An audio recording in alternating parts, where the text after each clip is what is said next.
Hi guys, it's Trev, body mechanic from Absolute Fitness. So, whether you like riding one of these, motorbike, or not specifically a Harley but a motorbike, or you like riding one of these mountain bikes, create certain issues to the body, certain adaptations are going to happen if you're doing a lot of it, especially when you incorporate life into it, all the activities we do in our daily lives.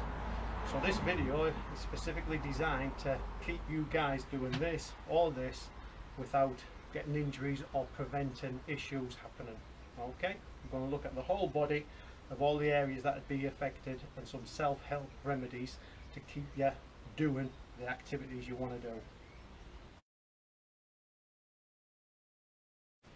Right, so the first area we're going to look at is our hips, because that affects us on both disciplines, whether that's motorbike riding or cycling. Okay, so what we should do is periodically stretch these out. So when you've been at your activity for an hour and you happen to stop, yeah, it's a great time just to stretch these out. And the simple way to stretch them out, take a nice wide stance, really wide as you can, keep the body nice and upright, 2 feet facing forward. Drop the back knee down, not the front knee forward, the back knee down. As I drop the back knee down, keep the body nice and upright, and if I lean back a bit, I get a nice stretch on that hip flexor. Okay? Try and hold that for about 15 seconds, and obviously we always do both sides. So body nice and upright, and what you'll see is that knee stays where it is and the back knee goes down. So instantly feel that stretch on that hip flexor. Body nice and upright. If I start bending forward, my pelvis tips forward so it takes the stretch off. Got to keep the chest back. Okay, and if I want to lean back a little bit, that'll bring it on a little bit more as well. Okay, so that's our main one while we're out and about. When we get home, after doing our exercise, really we need to do a little bit more dynamic one. And the reason I'm saying that is, if you're riding your motorbike, we tend to ride with our legs out slightly because of petrol tanks. And if you're a cyclist and you cycle with your knees, you don't keep your knees fully in, this will have the same effect as well. So one of the muscles that we hit is our sartorius, which starts beneath the knee, comes around this tear shape of our quad, up, and it touches at the top of the hip. Or when I say the top of the hip, the top of the ilium bone, which is crossing over the hip. So in its job is, it does that action. So if we sat, especially on cruiser type bikes, but any motorbike, because it splays your legs out anyway, but more so on the cruisers where they sit properly out, you're shortening that muscle up. So what we need to think about is when we get off the bike at home, we need to have a really good stretch. So we hit our hip flexors well and truly, and our sartorius. And the way I'm going to do that is I'm going to put something on the net floor just so I don't hurt my knee, because kneeling on your patella can ultimately cause a little bit of aggro to it. Again, I'm going to drop that wide split stance, but I'm resting on my knee. Body nice and upright. Now what I do is I drop the hip forward whilst I lean back. With this side, or the side that I'm stretching, I bring the arm up and I lean over to the side and then try and go diagonally back. And what that'll do is, that actually will fetch in my sartorius. So you'll see me do it from the other side now. It's always good to have something to hold on to. Okay, so I drop the hips forward, while I'm leaning back, bring this arm up, lean over to the side and diagonally back, so I'm turning to look over my opposite shoulder. And then come out of that. So that will get our sartorius. Okay, I'm going to move the camera to move on to a different area now. So the next area that I'm concentrating on around the hips is our glute region. So when our hip flexors become tight, because if you think about our life, we spend a lot of time sat down and then we go doing these exercises, cycling, motorbiking and that then puts us in that position again. So you're doing a lot of shortening of the hip flexors. So what tends to happen is, when they become short and tight, they have a pulling action on our pelvis. And unfortunately, if you're a little bit overweight and you're putting a bit of podge on, a bit of timber on the old belly, what tends to happen is you get a shift of the centre of gravity forward as well, which will help tilt the pelvis forward slightly. That creates a lot of problems at the sacroiliac joint at the back, and it can also put a little bit of strain. The QL muscle, our quadratus lumborum, will tighten up. I'm going to show you that one in a minute though. But at the minute, our glutes medius will generally try to it'll spasm up, tighten up to protect the pelvis. So another good little stretch you can do So sit nice and upright. We don't want to be sagging. Alright, sit nice and upright. Just going to put the foot across the knee. Alright, it doesn't have to be, you know, if you want your leg down a bit, it can be like that. Just get that ankle across the knee. And then sitting upright, you're going to bring this knee to the shoulder. Just pull it in. And you'll feel it start stretching all the external rotators of the hip. Okay? And then from there, we're just going to pull it over slightly. So pull it in as far as you can. And then when you can't pull it no more, remember to stay upright. It's the moment I sag, the pelvis tips. You keep that pelvis upright. So the moment I can't pull it anymore, I just try and twist it over. And you'll bring in your piriformis. You'll even get a bit of a stretch there on the glutes medius as well. Okay? So that's another good one that you can do. That'll help keep the pressure off and keep the aches and pains away. So I'm going to go up the floor now. So I'm going to show you something on the floor.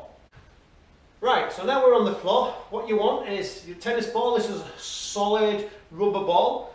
Fantastic these are for those glutes medius. So what I'm going to do is I'm going to lie down. This is a one for at home, definitely, not for out and about. Alright, you get your ball. Where the top of your hip bone are, at the back, you can feel the bone itself.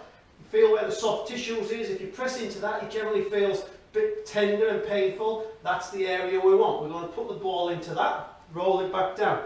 The side that's got the ball, keep the leg straight.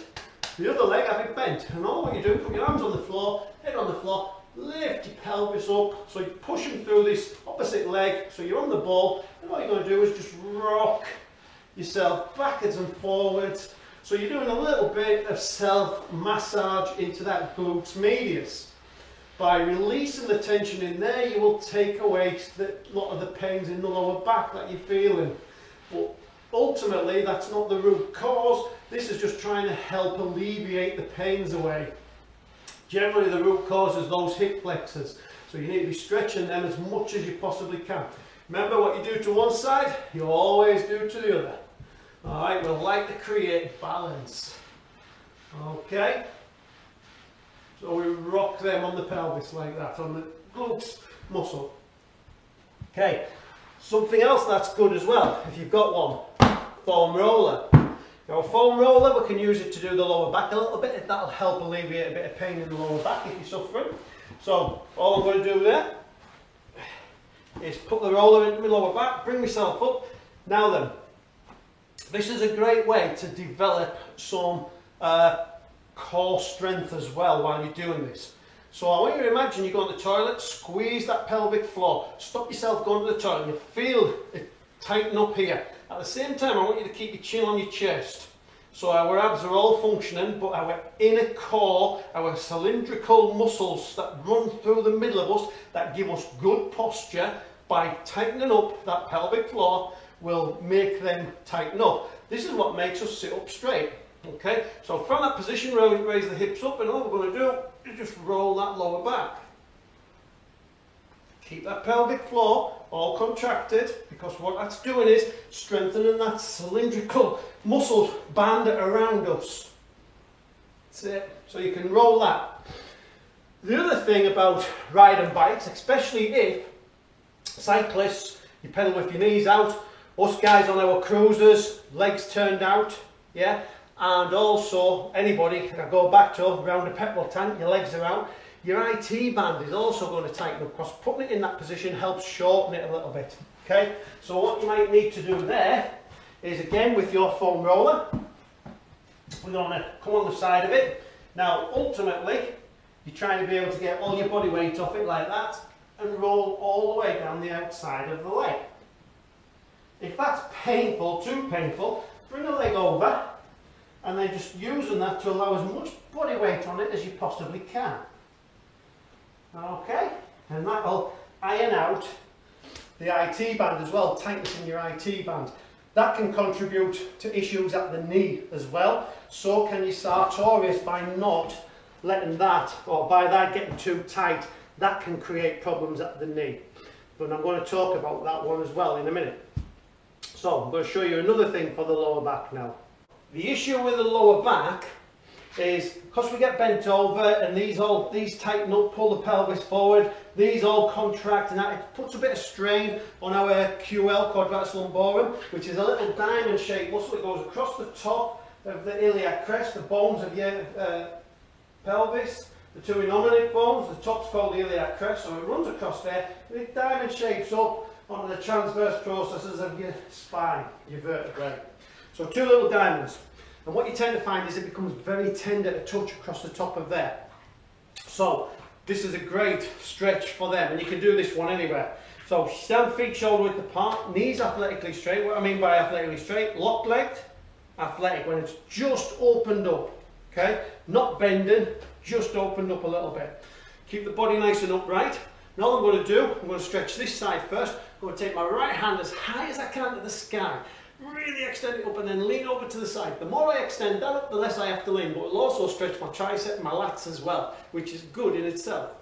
Push that over like that, lean over. When I can't lean any further, I start going forward, but I'm always trying to go to the side. So I go forward a bit, which allows me to go more to the side. Forward a bit allows me to go more to the side. And what I start to get is a little twist of the upper shoulders. And the more I can do that, the more that stretch comes on in this region. Okay, remember, always do the other side. Balance everything off. Over to the side, then start coming forward and slowly rotating those shoulders to keep you going over to the side and forward. Oh, that's a great stretch.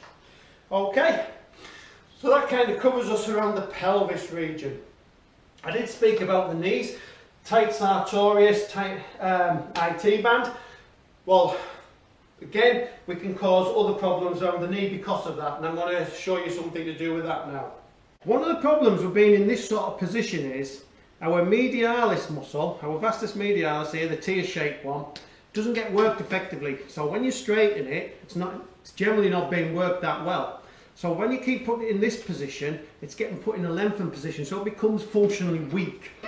So one good thing, if you stretch out that sartorius and you stretch out that IT band, good thing to do is strengthen this muscle up a little bit. And cyclists, you generally have a very weak medialis muscle because it's not really impacted in cycling. So the easiest way to do it is through leg extensions. Now if you've got a machine like this, brilliant, because you can perform along there. And what we're looking for is that last 15 degrees. I want to just take it down a bit, bring it up 15 degrees, make that medialis muscle work. Yeah, just want that small action there. So this is best done on one of these machines, a leg curl like this. Yeah, but if you haven't got that luxury, what you can do, sat at home watching the telly, just literally sit there and then take it up and squeeze it. Because gravity is acting on that foot anyway. Just keep it on, squeeze, squeeze, squeeze, squeeze, squeeze, squeeze. Try and keep the leg straight, don't let it splay around like that, keep it square. Because then you're making everything function as it should, alright? And that's your target, that there, squeeze it, squeeze it, squeeze it. Hold it for about 10 seconds on, relax, do the other leg, 10 seconds on. While you start watching the telly, easily done, relax that off, change legs. Okay, and try and do about 5 to 10 reps of that just while you start watching the telly. Okay, so that's great to strengthen the knees up, help prevent knee issues, because if we can keep them muscles loose and this strong, which keeps the patella where it should be, we'll have a lot less problems with the knee. So we'll have a look at another area now. So the next area we're going to look at is the neck region and the upper shoulder region. If you think about, again, our activities, we tend to be like that if whether we're on a mountain bike, it's a bit more so. Some motorbikes you're even more over like that, into that position. Yeah, so we're really rounding here and we're lengthening these out here. We're shortening the occipitals here and we're putting a lot of strain on our upper back muscles as well. So they become weakened. So what we need to do is start thinking about strengthening these areas back up and loosening other aspects. Okay, so mid fibers of our trapezius, lower trapezius tend to become functionally weak. Our upper trapezius tends to spasm up along with our levator scapula. Our erector spinae becomes well lengthened out in one aspect and tight in another. Our occipitals become tight, and our scalene muscles in our lower neck become weak as well. So we need to think about how we're going to target all these areas. So one of the first things we're going to look to do is strengthen our scalene muscles. So the way I do that is, well, in fact, I'm going to show you the strengthening of the erector spinae on the back of the neck region. Okay, so all I'm going to do is put a pad against the wall, and I'm going to stand up with my back of my head against that pad. I'm going to keep my chin down, and I'm just going to walk my feet out a little bit. Okay, so I've walked my feet out a little bit, but this is an ideal posture. Now what I'm going to do is, keeping my chin tucked in, I'm going to pull my head back. So now my body weight's actually pushing against that. It's my head or my chin being kept in a neutral spinal position that's now got the muscles working as they should in the back of my neck. Okay? So from there, I want to try and hold that for about 20 seconds, 30 seconds. Little scalennies at the front, I'm going to do exactly the same but turn it around. So I'm going to put my head on and I'm going to just take my feet out a bit, keeping it in a nice neutral position. I'm going to hold that now, and I can really feel the muscles at the front of my neck, my scalennies really working. I'm going to try and hold that, holding my neck in a neutral position. Let me just quick. So this was the front one. Yeah, so put my head on it, and like that. I'm going to walk my feet out, and then I'm going to just lean into it, and I'm keeping my chin tucked in, and my scalene muscles here are all working like crazy to hold my head neutral. What I don't want is my head tipping up. I'm trying to keep my chin tucked in as I do that to hold that posture, and then they're working as they should. Okay, show you the reverse one.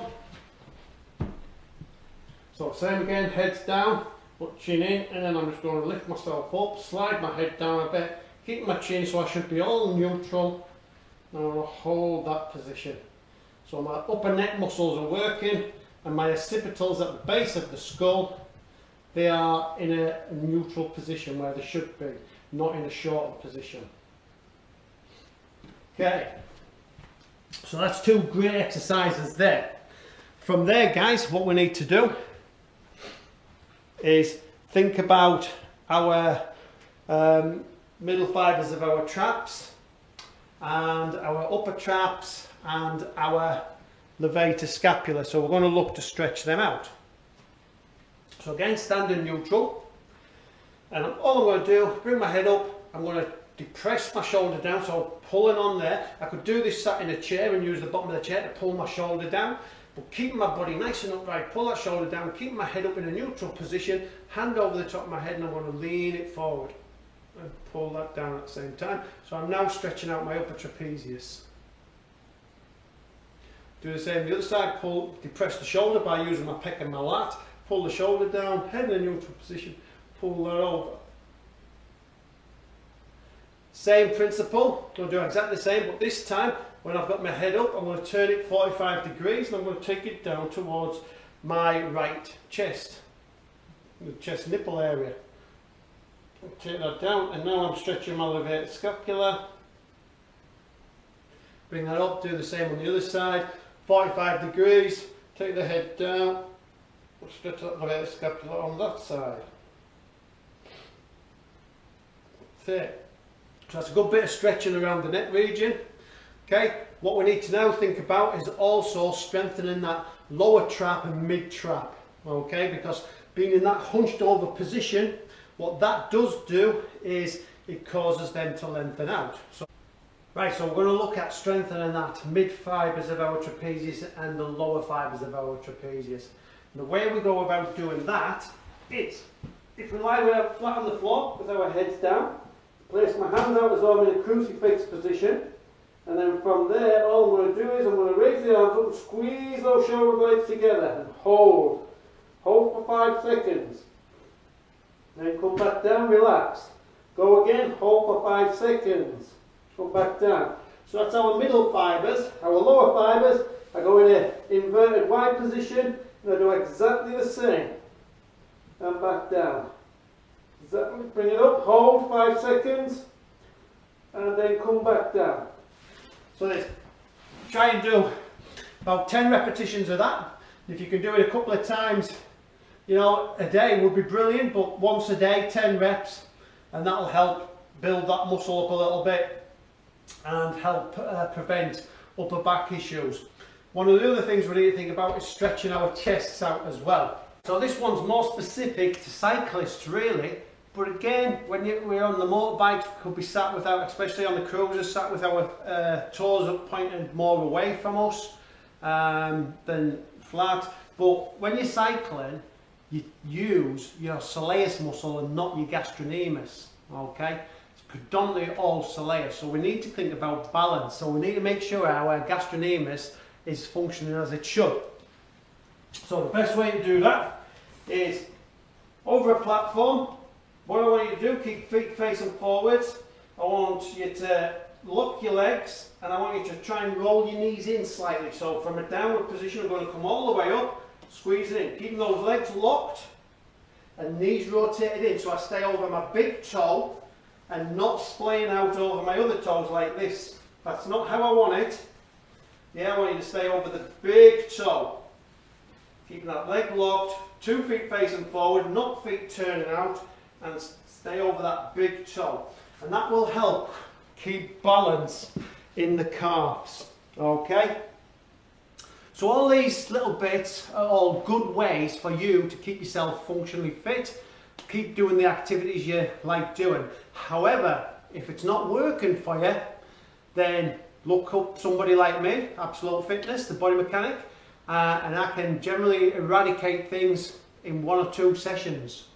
Okay, hope the video helps you, hope it keeps you cycling or motorcycling and enjoying the activities you like to do.